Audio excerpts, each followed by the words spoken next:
personalities. And that's why I'm like, guys, doing a tiny PP joke, I get the strategy. I think it is intentional. But they could have... What's going on, you guys? Sam Seder is going head-to-head with Tim Pool. Tim Pool is crying about the new South Park episodes. Sam Seder is making him eat his words. Let's get into it. What was he said about South Park, that they were no longer relevant? Sort of fascinating. Well, to be fair, the White House said that. Tim Pool said that they should criticize Trump on policy, not the, toilet humor of, showing his penis or something. Yeah, like he that. was pearl clutching. Oh, I see. Well, what about the? Oh, I see. So they wanted him to criticize him over the big. I mean, they got as deep as Tim Pool Epstein. gets. It was But yeah. But yeah, here he is complaining about, following up on the South Park thing after getting a little bit of heat from it. Democrats. They are prominent people in corporate media who are Republicans, and we can see the plays that they're trying to make. $1.5 billion to the South Park creators, $30 million an episode. Wow. They call it one of those valuable TV shows on the planet in history. I guess technically, but the show doesn't get that big of ratings. No. I'm going to stress this too, because it's so political. It's cringe. It's cringe. Okay. So I like South Park. I've always liked South Park. Okay. I don't agree with the White House when they say it's irrelevant or whatever. I don't know. We watch South Park all the time. They had a really great run in the early 2000s, and it was give or take a little bit after that. But they've had some bangers. They had some really good ones. When the jokes hit, they hit. Now the problem I had with the episode on Trump is that the jokes were generic, and I want them to make fun of Trump Comedy in a more writer. meaningful way, like the Epstein list. bro. So the funny thing is, So he's done a little pivot here in the time since he did the last time he mentioned policy. Maybe you could say like releasing the Epstein list is policy, but that's not really what we were thinking of. But I think he realized after seeing the episode that, they were actually going into Trump on things that were in the news, like slashing funding and Doge and that sort of stuff. So you can't say that they didn't attack him on policy. So now it has to be the thing that they didn't go into, which is the Epstein list. Isn't that sort of like the whole idea of comedy, that you're sort of checking the powers that be? Like you want to, make sure that people are still not going to take themselves too serious, that they're not thinking that they're better than anyone else. And whenever you have, one of the most egotistical people in office at this very moment, who's going to constantly say how he's better than everyone else, that he's better than any president ever before, he wants to put statues of his face all over Mount Rushmore. It's despicable, right? But isn't that sort of the whole thing, is to make sure that he doesn't get too far up his own ass? They sort of did go into the Epstein list. In fact, he was in bed with the devil. The devil goes like, I'm not having sex with you tonight because I'm so tired of having to answer in my Twitter replies that you are in the Epstein files. I missed that. I didn't see that. Yeah. No, I mean, every criticism he has of that episode was actually embedded in the episode. I mean, Trump, threatening them and them having to pay $3 million and them saying, well, we can cut all of our funding, all our child services and all our education to pay for them. Everybody's like, okay, that's fine. It was all there in those 28 minutes or whatever it is, 22 minutes. But imagine how funny it would be if Tim Pool was in the writer's room. Oh, that would be hilarious, actually. more meaningful way, like the Epstein list. So the funny thing is, let me read this for you and then we'll talk about it. But the simple thing is, my video yesterday, low. It got to like 25% thumbs down. It did. And I'm thinking to myself, oh yeah.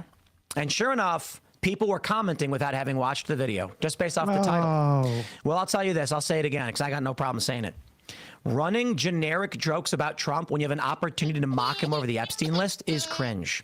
And when people were saying things like, stop defending Trump over the Epstein list, I'm like, you clearly didn't watch the video. The whole devil run was about Epstein. And when people were saying things like, stop defending Trump over the Epstein list, I'm like, you clearly didn't actually watch the video, in which I literally say, why aren't they going after Trump over the Epstein list? It's a layup, man. This is But I like an digress. Escher painting, like where, everything sort of goes like this, because he's complaining that people did not watch his video about an episode that he clearly did not watch or just doesn't have the capacity to follow. I guarantee you Tim Pool is going to be one of those people in about like a week or two that says, why do we even have to care about the Epstein list? None of it's proven. We don't have to. Trump has said that he's not a part of it. Trump has said that it's the Democrats that want to, turn us against him. That's what it is. So we shouldn't even care about that list. It's moving the goalpost little by little. First, he's going to, that's what it's all about. It has nothing to do with what he actually finds funny. And by the way, who made him? Right? Who made this one guy who is the epitome of just like a man-child? Who made him the ambassador of fucking funniness? Like, it's pretty explicit. The joke that the devil did with Trump with the Epstein list was pretty explicit. He said the word Epstein. I watch South Park with the sound off. That's the way I watch it. That's the way I can. That's the way my comedy radar goes up. Is if I watch it without the sound, then I laugh. Maybe he gets a feed in Russian, so he doesn't know. That's true. Yeah, man. But I digress. I want to see South Park keep doing their thing. I'm excited for it, actually, because during the I guess the woke PC era, they went after wokeness hilariously, and we all cited it. It was Strong Woman. It was basically Macho Man Randy Savage. I'm gonna join the women's track. Like, we were down for it. Now, many people are pointing out that Matt and Trey are your run-of-the-mill libertarian, independent, leave us alone, we don't care what you think personalities. And that's why I'm like, guys, doing a tiny PP joke, I get the strategy. I think it is intentional. But they could have... Here's what I'm saying. They should have had Stan Kyle Kenny. I can't even. This is like so bad. Tim's going to punch it up, you guys. You got to let him work. Tim's could career have... of has he been ever paid $1? I mean, listen, comedy is very subjective, right? Maybe He's making us laugh. I think Brian is funny, or maybe I think Matt is funny. Maybe I think I'm funny. Maybe I'm completely wrong. Maybe I think somebody else. Comedy is subjective.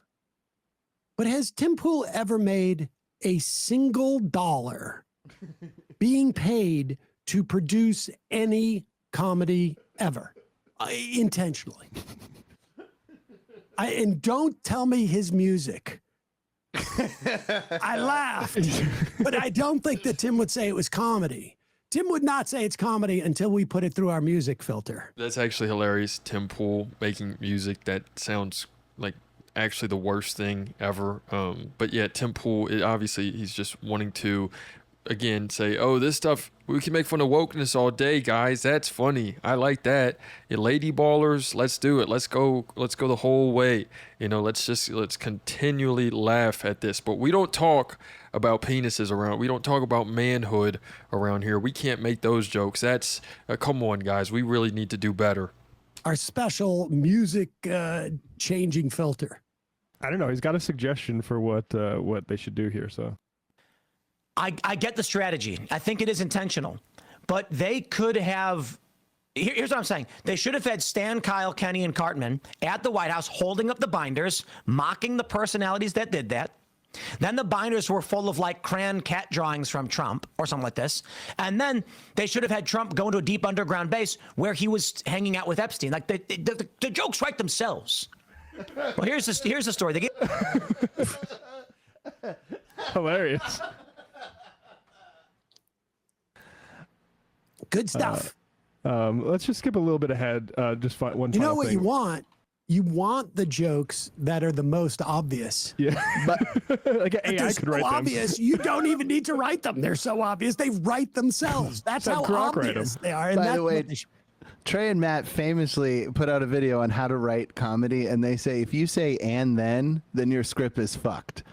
That's what they say. It has to be if or because. It can't Right. be and then. And he There we have it, you guys.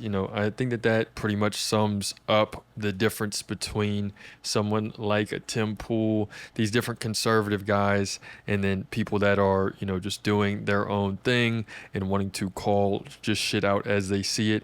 All these different comedians, such as Joe Rogan, such as Tim Pool, they're going to say, oh, you could have done it better. We could do better than this. We can, and then it's like, okay, well, what's your idea?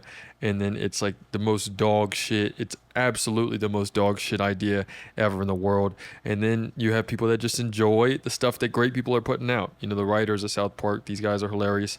And they say just whatever the fuck they want to say.